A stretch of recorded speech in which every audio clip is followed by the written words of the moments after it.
Hola, ¿qué pasó? What's going on, everybody? Hope everyone had a great weekend. Yes, I am actually live from Costa Rica. This is my 4th full week in Costa Rica. It has been absolutely amazing. I'm going to pull my phone up so I can see comments, etc. here. Yeah, I'm excited for this. So I'm going to hop into it. So yeah, look, adding value doesn't matter. Costa Rica, wherever. You may get there may be a little bit of issue here or there with some what do you call it?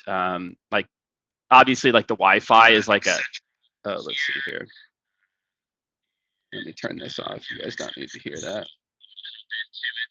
All right, there we go. We'll turn that down. So I will be able to comment and say, what's up, everyone? Let me know where you're joining from. Where are you joining from? This is certainly going to be one. I was really pumped. Becca on my team. If you all don't know Becca, make sure to drop in the comments where you're joining from. This is not Austin, Texas, although the parts of it may look Austin. Not really. That tree yesterday, there were literally howler monkeys. Howler monkeys are very loud, by the way. It would have been very difficult to do this with the monkeys going crazy in the background. So we've seen on this trip, we've had monkeys, we've had boa constrictors, bats in the house, lots of frogs, spiders, lots of spiders. I think I've gotten finally over my fear of spiders to some extent. But I got to tell you, it's been an amazing kind of work remote / vacation. So it's not something I've ever done in my entire life. I convinced my wife, she was very nervous about doing this to actually work, but we are actually working this week a little bit. So, doing a little bit of a mix here, which is kind of great. So if the video goes out, do not stress, it will come back. What's going on, Kim? Hope you're doing amazing. Haven't talked to you in a minute. Do not worry. You guys, hopefully you can still hear me. Let me know if when the video goes out, if you can still hear me. All coming through, lagging, all coming through okay. It might lag a little bit. I'll do my best here. Let me see if I can like take it down from like 1080p real quick. Video resolution. Let me try to take it down to like this, and let's see if this works. Okay, all right, I'm gonna take it down to like 480p. And let's see if that has any effect on it. 480p, there we go. Automatically share, push links live. If not, hey, we'll do our best here. Video background, etc. Ultra wide. And if not, what I'll do, maybe what I'll do too is I'll share my screen. That might help. But again, we'll just do our best here, right? We're going to try to make do with what we have. And yeah, if it doesn't come back on, do not worry. I'll still be here trying to add some value. Again, like I'll just keep checking my phone here to see if like it's coming through or what's coming through to get an idea of what you all are seeing as well too. So let's talk about it. Let's get into the topic today. 5 ways to scale personalization. This comes from the whole concept of the idea. And maybe it'll just be a black screen. I don't know. We'll post the video later if you guys can't see me. The whole idea with this is that you cannot look to automate everything, and that scalable doesn't equal automated. And this is not in almost every production setting. For those of you who know anything about production schedules and how they work, nobody at any point thinks that in order to have a very effective, and I'm talking about your Google, I'm talking about everything, do they think that you have to have 100% automated manufacturing floor for something to be scalable? Because that's just not the truth, okay? So what I'm going to talk about is how to actually do personalization at scale, which may or may not mean that it's not 100% automated. My friends, if you are a sales leader out there or you're a sales rep and you're like, Jake, I don't get it. My boss is telling me I'm doing this automated stuff. Why isn't it working out? Well, it's because it's impossible. It's not you, it's the process. Again, think of every single big manufacturing, Teslas, think of your iPhone, think of Caterpillars, think of anything that is produced, okay? There is a human in the loop. It does not mean that these companies are ineffective in how they produce, machines, right, as a part of this. So I'm going to get into it real quick here. And like I said, I've got it pulled up here. Hopefully this works out. I don't know. I can kind of see it here. At least I can kind of see myself over here. I just want to make sure that whenever I share on my my screen, I'm looking at my screen right now, I can also get into this. So I'm going to give you 5 quick ways here to scale personalization and ways to think about it. So, okay, it does look like it went black on me here. So what I will do then, and let me see if this works. Let me go back real quick. All right, let's try to do share. This is just that, you know, like, this is what it means, right? To live the, we call it pure vida here in Costa Rica, is that, you know, you just kind of roll with it and you figure it out. So I will get into this now. Actually, you know, it'll be actually easier. Why don't I pull it up on my phone? And then that way I don't have to switch screens. And then you don't have to sit there and be like, Jake, how long is this going to take? Well, I think we'll get through this like 15 minutes, like max. So personalization at scale, 5 ways. Let's get into it. Shift your mindset. Number 1, okay, is that successful organizations prioritize personalization by focusing on individual prospects rather than adopting a broad approach. Okay, what does this mean? The difference between creating Teslas or these other things is that you are dealing with unique human beings. All parts aren't the exact same. And so for a lot of you out there, what I want you to think about is that instead of trying to, you know, and again, if you all haven't read the book yet, Innovative Seller, what are you waiting for? Add it to your summer reading list. Somebody told me they ordered a book and got 2 copies, which is fantastic. In the book, the quote that I have from the book around the mindset is organizations that are successful today have a simple mindset. They're trying to get a meeting with a one specific person. My friends, that is the goal. Get a meeting with one specific person, not get account coverage, right? They're not using, the companies that are winning right now are not using the spray and pray approach. It's not working. And so the mindset really is, hey, we're trying to get a meeting with Jake Dunlap. We're trying to get a meeting with Susan Smith or whoever the individual is. So think about that. Like, are you focused on getting a meeting with one person? Okay. And that's the mindset of personalization. I've got templates. I've got relevant templates. By the way, I am totally fine with that. You've got a template that, you know, hey, CEOs and professional services companies like Jake at Skaled are going through these challenges in 2024. That's great. Now add like that extra nuance that makes it specific to sales consulting, even if it's not personalized to me, you know, individually, but you made it about the company. You know, the nuance between professional services and sales consulting. Like, what are some of those nuances? So just keep that in mind, you know, around your mindset. The mindset is you pull up outreach, you pull up your sales engagement platform. I'm trying to get a meeting with this person. I'm not trying to hit skip step. I'm not trying to hit send. I'm trying to get a meeting with that person. And will this message do the trick, or this call, or this LinkedIn message, etc.? So you got to shift your mindset. That's number 1. If you don't have a mindset that I want to get a meeting with this person versus account coverage, you're not going to win today. Okay. Number 2 is technology. Okay. Again, I will talk about this. You know, in the book, the quote is tools such as LinkedIn, Sales Nav, sales engagement platforms, and generative AI can and such as ChatGPT, obviously, will really help your personalization efforts. These technologies allow sales teams to gather insights, create personalized outreach, and engage with prospects in a more tailored manner. So technology, let's talk about it. Technology is also the reason we were doing this kind of spray and pray approach, which isn't, you know, great. But for a lot of you, maybe you don't know what a VP of sales or a CEO at a sales consulting firm is going through. No problem. Use ChatGPT. Go look at who you're connected with in the network that knows me. Hey, Jake, I see you're connected to so-and-so. We actually did work with them. So in order to win today, you need to leverage these technologies to make yourself a lot more effective. You could sit there and you can spend an hour and a half trying to read on trends, or you can go to ChatGPT and say, hey, ChatGPT, what are the trends in sales consulting for CEOs that are trying to grow their business? So there's a lot of technology you can use that can help you. And then you take that and then you put the extra piece on it, right? Don't just hit send. ChatGPT sucks at writing emails. Do not ever just copy and paste a ChatGPT email. You'll not be excited by the results. Okay, number 3 is build what I call customized, hyper-customized touch points, right? And the quote from the book here is modern outbound prospecting isn't just about doing more. Succeeding in sales relies on the quality of your touch point. Okay, and specifically what I want to call out here is your touch points 2, 3, 4, 5. Okay, and I'm telling you, so we've got our platform, and I don't know if Becca's on. If Becca, you're on, amazing. If not, that's okay too. I'm going to drop a link here for everyone if this actually works. And just again, check out what we're doing with Performance Pulse. I just think it's a cool product, which really helps companies to understand like what is and what isn't working with their outbound today, versus a broad swath of like randomness. Let me drop this link in the chat. Paste, post.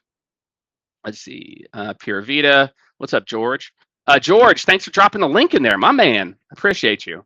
Pura Vida, that's correct, my friend. It's also what they say to like tourists. It's like, oh yeah, Pura Vida, Pura Vida. So I want you all to think about what the reason we created Performance Pulse is. Like, we've looked at the data, and touch point 5 is just as likely as touch point 1 to convert, sometimes even higher. Actually, in a lot of the cases, touch point 4, touch point 5 are much higher than touch point 1. So if you're only personalizing touch point 1, this is my third steps to personalization at scale. If you're only, I can tell you right now, from looking at the data, touch point 1 is almost never the top converting touch point. Never. But where do we spend all of our time? We spend all of our time customizing touch point 1. Stop it. Stop trying to overly customize to just touch point 1, and instead add value in every single one. Okay, so add value in every single touch point. You could just be a little bit of extra value. Hey, I dropped you this thing. Here's a couple of here's an article that one of your thought leaders posted. So, use somebody else's content. You don't have to come up with everything. So that's I think to me a big part of it, right? So what should you do? Number 4, which is think about AI, right? And how AI can start to automate some things behind the scenes, okay? So it can analyze a bunch of data and insights. So I talked before about using AI and technology to make your messages more customized, but I also want to talk about AI to help you aggregate insights. For me, one of the most important ones, and this is my number 4 here, is if I'm working with maybe it's a new industry, maybe it's a company that's really big, I can literally feed ChatGPT or Copilot, its last 3 or 4 annual reports, and say, hey, based on these annual reports, what are the top 3 trends? Here's a link to what we do. Give me that data and insights. So what it's really good at, AI is really good at aggregating information. Like, hey, I'm in a competitive deal with this company, right? I already know that they use this product. Here's my product, insert link. What are the top 3 reasons the CFO might want to switch? So there's all these use cases of, aggregating ideas, aggregating information with the power of AI for behind the scenes, more kind of aggregating based, insights based tasks. So, I talked before, number 2 is about technology specifically, but number 4 is about how to use AI to aggregate insights. I will drop a link really quick here. Let me go get the link. We literally just dropped, or actually here, I need to do it on my phone, since that's where that's where I'm doing all my sharing here. Where is LinkedIn posts? Where did I drop that? There it is. We just dropped, this is pretty cool. If you're interested, this is something that, you get excited about, like I do around AI. We just launched batch 2 of our custom GPTs. So if you're somebody who already loves ChatGPT, and by the way, now this is pretty badass. In case you all didn't know, you actually don't need the paid version of ChatGPT for this anymore. So you can just subscribe and then you get access to everything. Because ChatGPT 4.0 allows you to access the internet, which was like something exclusive to paid ChatGPT. So for all of you out there, go check out the custom GPTs. Try them out. We do a 7-day free trial. And the reason I'm plugging those is like, it just saves you time. We've already built the custom. Everyone is nervous about how to prompt and how to do this or that. With these, you don't have to know how to prompt. We've already built in the custom instructions and the things on the back end to where you don't even need to know how to prompt. So if you're somebody who's looking to try to leverage AI and you want to cheat and get ahead, just invest in the chat GPTs and you get 7 days. If you don't use them, great. We'll refund you. It's no big deal. So that's number 4. So I'll just recap for everyone. If you're just joining us now, you've got to shift your mindset. If you want to win, you have to realize the best in class organizations that are in manufacturing or any production capacity have humans in the loop. The humans do QA. That's where the human comes in, QA. Guess what you are? If you're doing outbound, you're the QA. So you do these things, you build the templates, and then you have to realize I've got to personalize this and I've got to book a meeting with this one person or not going to book meetings, okay? Number 2 is leverage technology. Sales nav, AI, use your sales engagement platform, to make sure you're analyzing the data. Oh, that touch point's working. How do I, manipulate things? And that's going to actually get into my fifth point. The next is stop just optimizing your first touch point. Consistently, our data, and I shared the performance pulse link. You can learn more about it there. The data shows touch point one is not that high of a converter. So if you're only customizing touch point one, you just waste it all the time. So, make sure that you're being personalized throughout. Number 4 is use AI to aggregate information. The new custom GPTs that we just developed are literally like, this is hot off the press. That page is like live as of, I think, like yesterday. So go take a look at the custom GPTs. If not, it'll get your brain flowing, whether you sign up or not. And then last, but certainly not least, number 5, ways to scale personalization is consistently optimize. What I mean by that is you should have time every 2 weeks, at least an hour or two dedicated to review the data, look at the top performing emails, go and look at, oh, Johnny, okay, why is Jake having such good success with this compared to the average? Oh, look at the personalization he's doing. He's doing the personalization here. Boom. Now we go rewrite the templates. We insert personalization here. So for a lot of you that are out there, if you're like, why aren't I seeing the results? You're not looking at the data and optimizing in real time. My friends, there's a theory called the law of large numbers. George, if you want to share the link, you can Google it.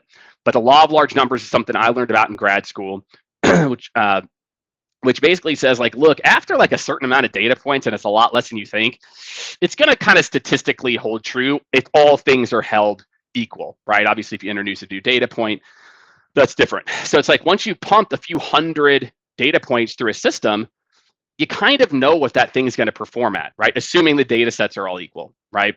And so you need to be looking, once you're pumping 100, 200, go and look at what personalization is working, what's not working, right? I always use the analogy of, hey, you're a sales rep. I'm paying you, I don't know, $10,000, $15,000, $20,000 a month. You're an SDR, whatever, you're some version of that.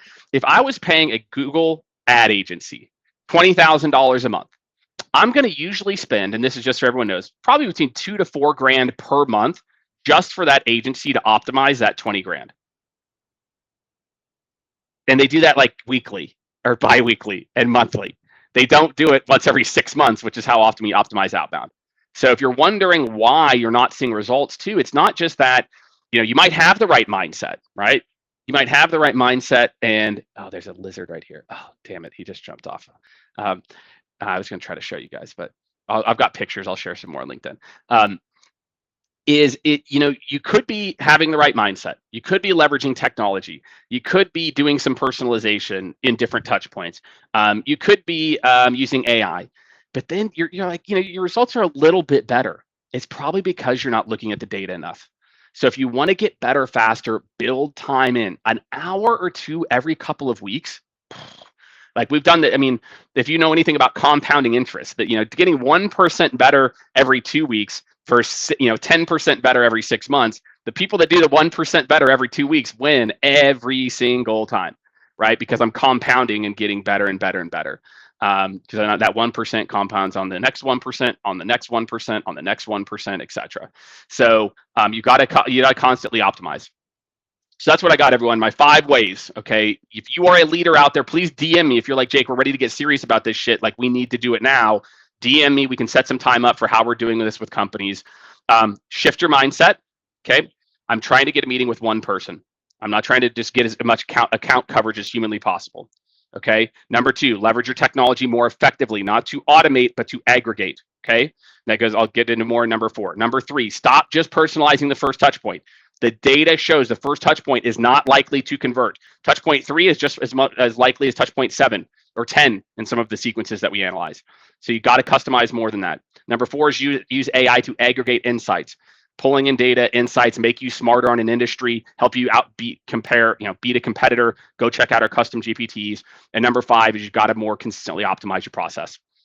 If you're only doing it every 6 months, you're not going to get there fast enough. So again, take the time, instead of just hitting send all on more emails, take the time to literally go look at your data, maybe an hour every 2 weeks. I think it's going to be enough for a lot of you. Go make a new 2 or 3 hypotheses, test it. Same thing the next week. So that's what I got for you, everybody. I will be back in Austin next Monday. It is crazy. It has been almost an entire month that we've been down here in Costa Rica. I've loved it. Families loved it. We've had a blast. Kids are at Campo de Jugar today, which is a camp here. They just hang out like on the beach all day, and we have to put a ton of sunscreen on them if you can't tell. I've been doing a pretty good job. Not too overly red, at least not more red than normal. So enjoy your rest of your week. I'll see you all in Austin. And actually, I'll see you all on Wednesday. If you all subscribe to AI Unleashed, if you don't subscribe to AI Unleashed, it is our every Wednesday series. KD will not be joining me Wednesday. KD and I are going to get back in the normal rhythm in July. He's going to be in Costa Rica all of July. I was here all June. We missed each other. Just found out John Barros is going to maybe move down here at some point too, which is pretty cool. So, come check it out. So hope everyone has a great rest of your week. I'll see you all on Wednesday for AI Unleashed. It's going to be exciting. A lot has changed since I did my last AI Unleashed. So I'm really excited to hop in and share all the learnings that the team has had. So thanks everyone. Have a great rest of your week, and I'll see you on Wednesday.